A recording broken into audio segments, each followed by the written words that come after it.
Hey, how's it going everyone? Teysind here, and today I wanted to talk about, do video games hold our hands too much nowadays? Now this is sort of a video response to JRPG, spelled Jay and then RPG. He has a really fantastic channel, and I feel like he puts so much work into all the videos he does, especially I'm sure he must put hours into researching a lot of different things, playing a lot of different games, and I feel it's just he's so professional in what he does. So if you're interested in any way in JRPGs, games, a lot of things, just check his channel out. I'm sure you may find something that you love, and definitely give him the support because I feel like he really deserves as much as possible because he just puts so much quality into everything. But he did a discussion on about how games hold our hands too much nowadays, and I really agree. And this sort of, it began with Destiny, getting missions and objectives, and they're essentially indicating where you had to go. But then something like Final Fantasy 15 came out, and it was a big open world game with side quests and all this stuff. But these quests, it's basically there's an objective mark of where to go for most of them, and I was a bit disappointed in this because I've grown up playing so many RPGs where you just get lost. And as frustrating as it can be, it is one of the best things about these games because when you essentially find out what to do or where to go, there is such an incredible reward experience associated with that. And that's where I have a lot of these memories. It feels like a challenge. The difficulty isn't just in the combat, it's also in the exploration. And I feel like they really have taken that away a lot, And I'm playing a game now, Horizon Zero Dawn. Fantastic game. I'm sure you all know about this game. But still, it does hold your hand to a degree. And I was hoping... so in the option menu, they have got things like it shows you objective marker on screen and how many footsteps away and stuff it is. And there are ways to make it that it doesn't necessarily... It just... what's the word? Like, sometimes it may be 500 meters away, but it will show you sort of... The objective marker's position will change to allow you to sort of get the best path to the objective, and you can adjust it so it just shows you it's 500 meters away in this direction, so you have to find your way there. Though it's a bit of a help, I felt like I wish there was an option to just completely remove that, and that's what I feel should be implemented in these games.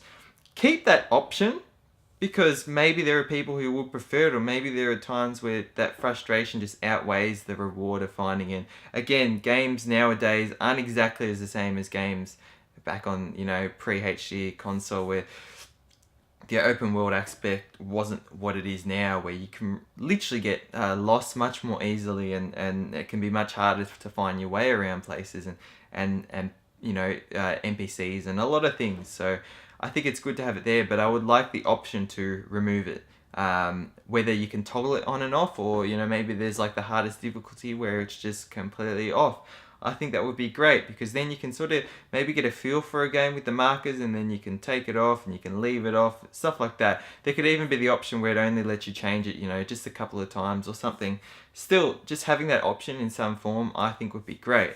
And thank you again to JRPG, talking about Infinite Undiscovery and how it's one of those games that doesn't hold your hand. It was a game that I picked up last year, and now I'm even more excited to play it because of that reason. I want to play these games.